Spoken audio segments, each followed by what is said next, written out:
ગયા છીએ તડકો છે ને તાકો પવન પણ ચાલે ને કે સ્વેટર ચાલતી નથી જે અમારે ત્યાં કામકાજ ચાલે છે કપની પાયપ ધોવાની તો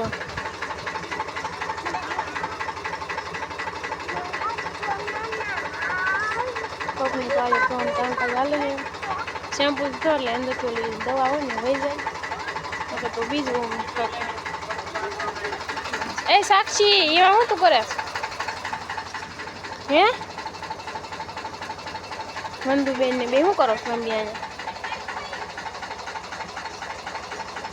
વંદુ શું કરે આ સાક્ષી બેનું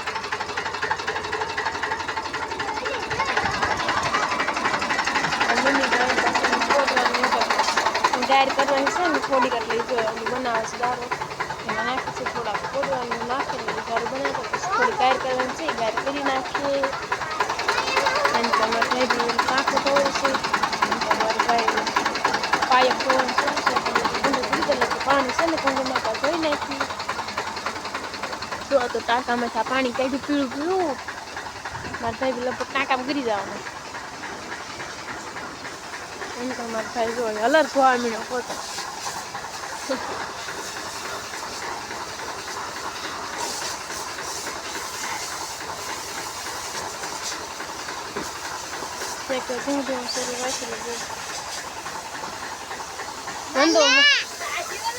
વાંધો ટાંકામાં નાખજો વાંધો એ ડોલમાં ક્યાં લઈને જાશું પાણી ફરીને ક્યાં જો વન તુલસીમાં છે અમારે વન તુલસીમાં આવડાય રહ્યા ને વન તુલસીમાં શેવડી ગુલાબ ને આંબો પપૈયા હતા પણ પાડી લીધા છે શું દેખાય તો આવું અમારે કામ છે કઈ બહુ ખાસ કામ નથી ઘરનું કામ છે થોડું બાકી કામ છે ને દવા છાંટવાનું કામ છે ભાઈ બી ટાંકા ને એવું ધોઈ નાખીએ હા પછી અમારે જવાનું છે દવા છાંટવા આજ તો આપણે બનાવવાની છે આજ તો રાંધવાનો વાર આવી ગયો મારો કેમ કે મારા ભાઈ પીને ગયા છે દવા છાંટવા અને મમ્મી વાળા છે પાણી એટલે મેં તો કીધું કે કઢી બનાવી નાખું તો મારે જો કઢીનો વઘાર શરૂ છે અમારે બનાવવાની છે ઓલા માંડવીના દાણાની કઢી આમાં મેં માંડવીના દાણા નહીં તો માથે ફોતરી આવી ગઈ તો રાઈ આવી જાય એટલે આપણે નાખી દેવી આમ મીઠું લીમડો વધારમાં તો મીઠો લીમડો જોવી જ તે મીઠો લીમડો નાખી દઉં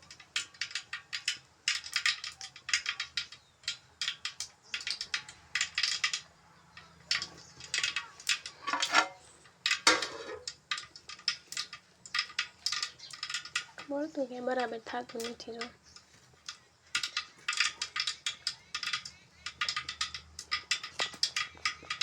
તો આપણે વઘાર કરી નાખીએ હવે તો જો થોડાક વાસણ પડ્યા છે પિંજરામાં બસ તો મારે રાંધવાની છે રોટલી પણ મારે બનાવવાની છે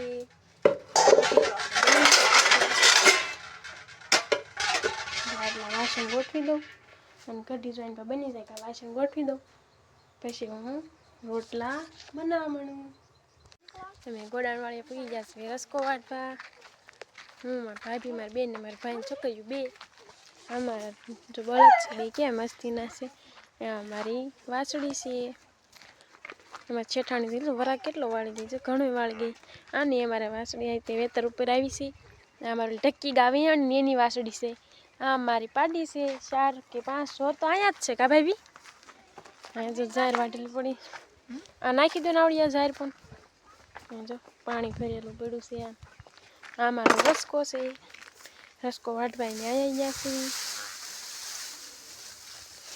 મારા ભાઈ નાખવા મળ્યા થોડાક દી પછી તા અમારે નવું મહેમાન આવશે ઘરે પાછું બીજું આવડિયા વિયા છીએ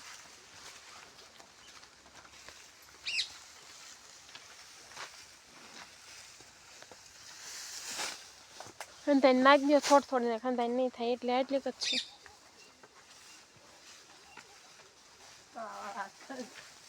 તે ગળા એમાં ગળો કેટલો પણ ઝારમાં ન થાય સમજો વાસળી કેટલી ઉતાવળી થાય ખાલી રસકો વાટવાનો છે એ ઝાર વાટવાનું આપણને નથી કીધું આપણે પૂછી જોઈશું પછી. તો અમે રસકો વાટવા હાલતા થઈ જઈએ. અમારે તો જો રસકો વઢાઈ ગયો છે. મારા ભાભીમાં બેન બે રસકો વાઢે છે. મેં કીધું હું તો રસકો સલાખામાં ભરવા મળું. તો અહીંથી મેં નાખી દો ને એટલો વાટ નાખ્યો છે. એમાં સાક્ષી વંદુ બે હતા ને વાટે જો. વંદુબેન તો મારા પાસે દાંતડું લઈ ગયા તો મેં હું પાલો આવડી ગયો. સોરી, મેં રસકો ભરવાનું સલાખામાં હું વાડીએ લઈ જવાનું છે. રસકો મારે વઢાઈ ગયો જ છે. આટલો ઘણો થયો છે ઢોરને. તો ઝાઝો ન વાઢવો પડે, ખાલી અત્યારે નાખવાનો હોય, અત્યારે હાટું વાઢવાનું હોય. કાલ તો પછી બીજો વાઢવાનો હોય એટલે અત્યારે તો એટલો વાઢ્યો એટલે ઘણું થાય ને પછી લંઘાઈ જાય તો ઢોરાય ન ખાય. આ તો તાજો હોય તો ઢોર ખાઈ જાય એટલે તાજું વાઢીને તાજો ઢોરને નાખવી. તો હું ભરવા માંડું સલાખામાં રસકો. ઘઉંની રોટલી બનાવવાની જોવા ગઈ પેટમાં તો લોટ હતો ને પછી તો દળવા મેં દીધું ને ઘઉં દળવા મેકી દઉં. હવે મેં કપ દળાવ્યો પછી રોટલી કરી નાખું. દવા છાંટવાવાળા પણ વેયા છે કારણ કે ડોક બનાવશે, કપ ભરે છે ટાંકો ભરીવાળા બધું છાંટવા વહી જાય. શાક નાખી તો હું પછી રોટલી બનાવી નાખું તો બપોરાની તૈયાર થઈ જાય. પછી ઘરે બપોરા ખાવા બેસી જાય.